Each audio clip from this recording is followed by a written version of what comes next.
Hello friends, welcome আমার চ্যানেলে। আমি আকাশ। যদি আমার চ্যানেলে নতুন হয়ে থাকো তাহলে প্লিজ আমার চ্যানেলটিকে সাবস্ক্রাইব করে রাখবে, যাতে এরকম গ্রামারের নতুন নতুন ভিডিওর আপডেট সবার আগে তোমরা পাও। যদি বাক্যে usually, always, never, habitually, seldom, everyday, every time, every month, every year যদি থাকে তাহলে বাক্যটি প্রেজেন্ট ইনডিফিনিট টেন্সের হয়। এখানে we always play cricket in the playground. সেন্টেন্সটিতে অলওয়েজ আছে, এর জন্য আমাদেরকে সেন্টেন্সটিকে প্রেজেন্ট ইনডিফিনিট টেন্সে কারেক্ট করতে হবে। প্রেজেন্ট ইনডিফিনিট টেন্সের স্ট্রাকচার কি? সাবজেক্ট প্লাস ভার্বের প্রেজেন্ট ফর্ম অর্থাৎ ভার্ব ওয়ান প্লাস অবজেক্ট। এখন সাবজেক্ট যদি থার্ড পারসন সিঙ্গুলার নাম্বার হতো, যেমন হি, শি, ইট, বা কোনো মানুষের নাম, কোনো কিছুর নাম বোঝাতো, তাহলে ভার্বের শেষে এস বা ইয়েস যুক্ত হতো। কিন্তু এখানে সাবজেক্ট কি?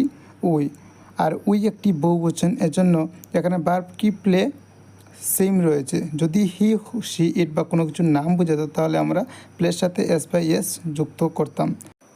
তাই we always play cricket in the play ground.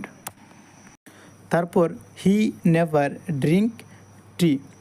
So সেন্টেন্সটিতে নেভার আছে, এই জন্য আমাদের সেন্টেন্সটিকে প্রেজেন্ট ইনডিফিনিট টেন্সে কারেক্ট করতে হবে। এখন প্রেজেন্ট ইনডিফিনিট টেন্সের স্ট্রাকচার কি? সাবজেক্ট প্লাস ভার্বের প্রেজেন্ট ফর্ম অর্থাৎ verb one plus S oblique S plus object. আর দ্বিতীয় স্ট্রাকচার হচ্ছে সাবজেক্ট প্লাস ভার্বের প্রেজেন্ট ফর্ম অর্থাৎ verb one plus S oblique S plus object. So যদি subject third person singular number হয়, যেমন হি, শি, ইট বা কোনো মানুষের নাম, কোনো কিছুর নাম বোঝায়, তাহলে আমরা ভার্বের শেষে এস বা ইয়েস যুক্ত করব। এখানে ভার্ব কি? ড্রিঙ্ক, আর হি কি? একটি থার্ড পারসন সিঙ্গুলার নাম্বার, এই জন্য আমরা ভার্ব কি? ড্রিঙ্ক, এর সাথে এস যুক্ত হয়েছে। He never drinks tea. তারপর my father read newspaper everyday. এই সেন্টেন্সটিতে এভরিডে আছে, এই জন্য আমাদের সেন্টেন্সটিকে প্রেজেন্ট ইনডিফিনিট টেন্সে কারেক্ট করতে হবে। আর প্রেজেন্ট ইনডিফিনিট টেন্সের স্ট্রাকচার কি? সাবজেক্ট প্লাস ভার্বের প্রেজেন্ট ফর্ম প্লাস অবজেক্ট। আর দ্বিতীয় স্ট্রাকচার হচ্ছে সাবজেক্ট প্লাস ভার্বের present form plus S oblique S plus object. So my father একটি থার্ড পারসন সিঙ্গুলার নাম্বার, এই জন্য ভার্ব কি? রিড, এর সাথে এস যুক্ত হয়েছে। My father reads newspaper everyday. তারপর Ram always go to school. এই সেন্টেন্সটিতে অলওয়েজ আছে, এজন্য আমাদের সেন্টেন্সটিকে প্রেজেন্ট ইনডিফিনিট টেন্সে কারেক্ট করতে হবে। আর প্রেজেন্ট ইনডিফিনিট টেন্সের স্ট্রাকচার কি? সাবজেক্ট প্লাস ভার্বের present form plus S oblique S plus object. Subject যদি থার্ড পারসন সিঙ্গুলার নাম্বার হয়, যেমন হি, শি, ইট বা কোনো মানুষের নাম, কোনো কিছুর নাম বোঝায়, তাহলে ভার্বের শেষে এস বা এস যুক্ত হবে। এখানে রাম একটি মানুষের নাম, এজন্য ভার্ব কি? গো, এর সাথে এস যুক্ত হয়েছে। Ram always goes to school. তারপর যদি বাক্যে নাও থাকে তাহলে বাক্যটি প্রেজেন্ট কন্টিনিউয়াস টেন্স এর হয়। যদি নাও থাকে অর্থাৎ এখন, যেমন they play football in the playground now. এখানে নাও আছে, এই জন্য এই সেন্টেন্সটিকে প্রেজেন্ট কন্টিনিউয়াস টেন্সে কারেক্ট করতে হবে। তো প্রেজেন্ট কন্টিনিউয়াস টেন্সের স্ট্রাকচার কি? Subject plus am is are plus ভার্বের প্রেজেন্ট ফর্ম অর্থাৎ verb one plus ING plus object. আইয়ের সাথে এম বসে। বাকি সব থার্ড পারসন সিঙ্গুলার নাম্বার, যেমন হি, শি, ইট বা কোনো মানুষের নাম, কোনো কিছু নাম বোঝালে ইজ বসে। তারপর উই, ইউ, দে, এরকম বহু বচন, তাদের সাথে আর বসে। সাবজেক্ট কি? দে, এর সাথে কি বসে? হেল্পিং ভার্ব আর। তারপর কি? ভার্ব প্লে, তারপর কি? প্লের সাথে আইএনজি, দে আর প্লেইং, তারপর object football in the playground now. তারপর I already complete my homework. এই সেন্টেন্সটিতে অলরেডি আছে, এই জন্য আমরা এই সেন্টেন্সটিকে প্রেজেন্ট পারফেক্ট টেন্সে কারেক্ট করব। প্রেজেন্ট পারফেক্ট টেন্সের স্ট্রাকচার কি? Subject plus have oblique has plus ভার্বের পাস্ট ফর্ম অর্থাৎ verb 3 plus object. So I এর সাথে হ্যাভ বসে, বাকি সব থার্ড পারসন সিঙ্গুলার নাম্বার যেমন হি শি ইট বা কোনো মানুষের কোনো কিছুর নাম বোঝালে তাদের সাথে হ্যাজ বসে। তারপর বহু বচন যেমন উই ইউ দে, তাদের সাথে হ্যাভ বসে। সো এখানে সাবজেক্ট আই এর সাথে কী বসে? হেল্পিং ভার্ব হ্যাভ, তারপর ভার্ব 3 অর্থাৎ ভার্বের পাস্ট ফর্ম কমপ্লিট এড, তারপর object my homework. I have already completed my homework. তারপর যদি বাক্যে সিন্স বা ফর থাকে তাহলে বাক্যটি প্রেজেন্ট পারফেক্ট কন্টিনিউয়াস টেন্সের হয়। যদি সিন্স বা ফর থাকে তাহলে প্রেজেন্ট পারফেক্ট কন্টিনিউয়াস টেন্সের হবে। যেমন the teacher teach us English for many hours, এই সেন্টেন্সটিতে ফর আছে, তো ফর থাকলে আমরা প্রেজেন্ট পারফেক্ট কন্টিনিউয়াস টেন্সে কারেক্ট করব। আর প্রেজেন্ট পারফেক্ট কন্টিনিউয়াস টেন্সের স্ট্রাকচার কি?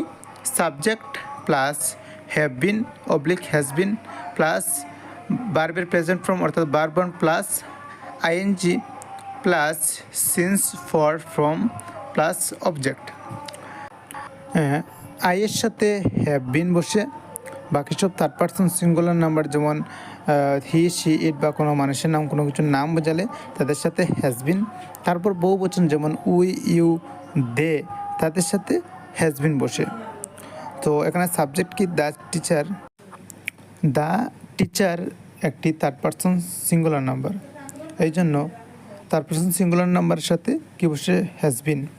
সো সাবজেক্ট কি এখানে? দ্য টিচার, তারপর has been, the teacher has বিন, তারপর কি ভার্বের প্রেজেন্ট ফর্ম অর্থাৎ ভার্ব 1 কি? টিচ, তারপর কি? ING. The teacher has been teaching, তারপর object us English for many hours. The teacher has been teaching us English for many hours.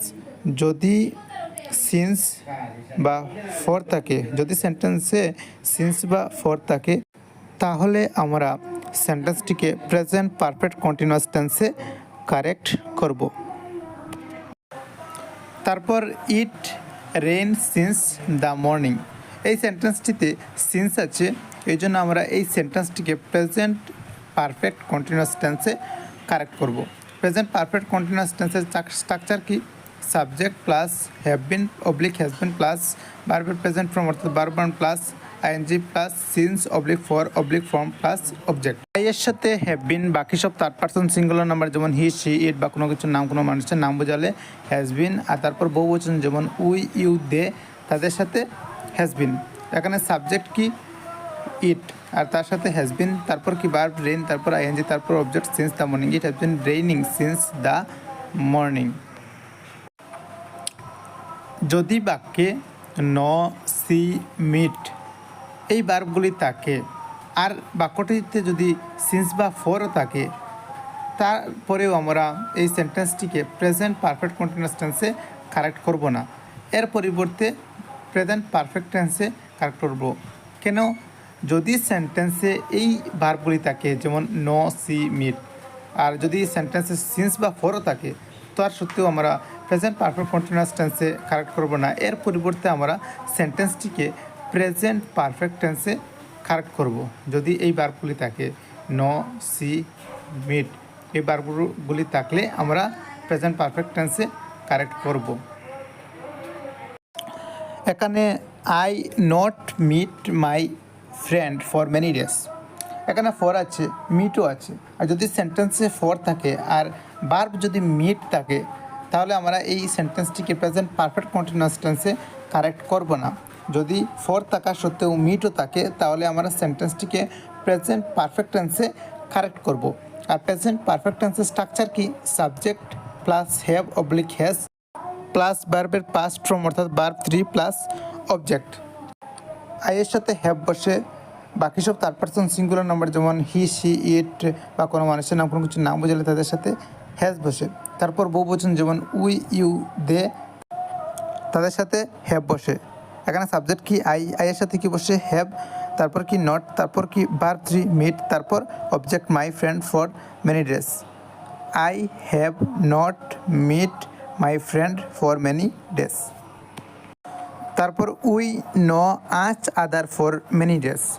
এই সেন্টেন্সটিতে ফর আছে এবং নো আছে। সো যদি ফর থাকে সেন্টেন্সে তাহলে আমরা প্রেজেন্ট পারফেক্ট টেন্সে কারেক্ট করব, কিন্তু না, এখানে ভার্ব কি নো, এই জন্য আমরা এই সেন্টেন্সটিকে ফর থাকা সত্ত্বেও আমরা প্রেজেন্ট পারফেক্ট টেন্সে কারেক্ট করব। তো প্রেজেন্ট পারফেক্ট টেন্সের স্ট্রাকচার কি? Subject plus have has plus verb plus object. তো আই উই দে ইউ তাদের সাথে কি বসে? হ্যাভ। সো উইয়ের সাথে কি বসেছে? হ্যাভ। তারপর কি ভার্ব 3 নট থেকে নোন, উই হ্যাভ নোন। তারপর কি অবজেক্ট আচ other for many years, we have known আচ আদার ফর মেনি ইয়ার্স।